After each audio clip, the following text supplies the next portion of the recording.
Before automatic bowling machines, someone had to sit behind the pins and manually reset them after every single throw.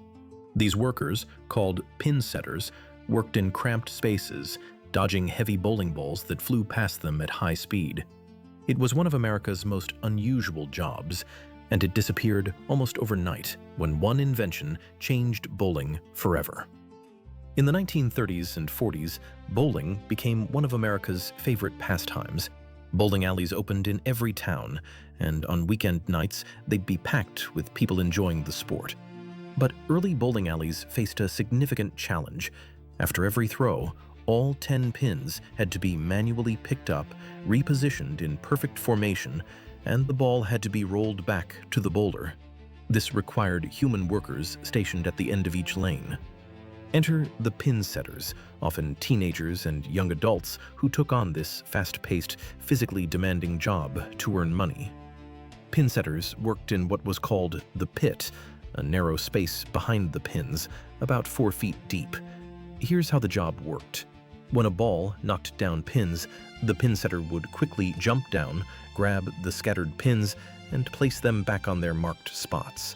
They'd then retrieve the ball and send it rolling back down a return track to the bowler. Speed was essential.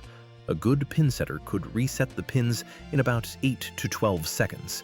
On busy nights, one person might handle 2 lanes simultaneously, constantly moving between them. The work required remarkable coordination. Pinsetters developed a rhythm, listening for the ball, timing their movements, staying alert. Many became incredibly efficient, taking pride in their speed and accuracy. Some bowling alleys even held competitions to see who could set pins the fastest. The job came with real challenges. The pit was cramped, and workers needed to stay focused constantly.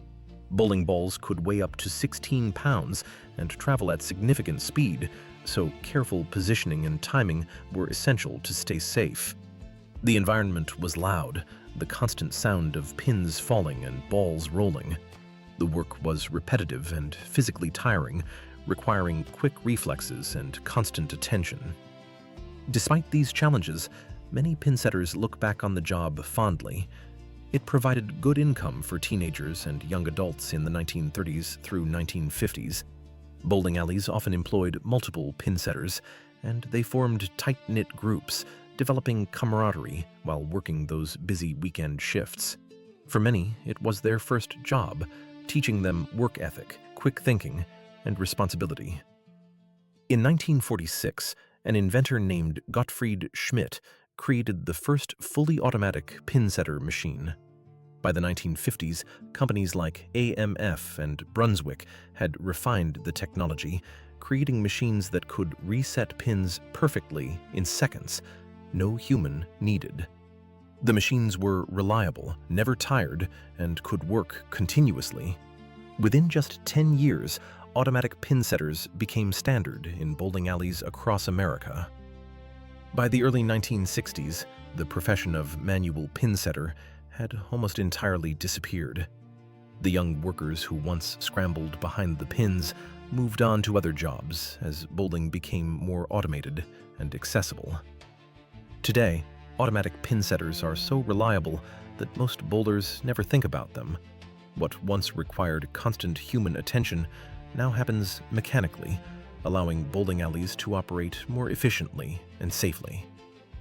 The next time you bowl and watch the pins reset automatically, remember, for decades, that was someone's job, a job that required speed, skill, and courage. Automation made bowling safer and more accessible, but it's worth remembering the workers who came before the machines. Pinsetters are just one of many jobs transformed by automation. Subscribe to discover more forgotten professions and the human stories behind technological progress. New videos every week.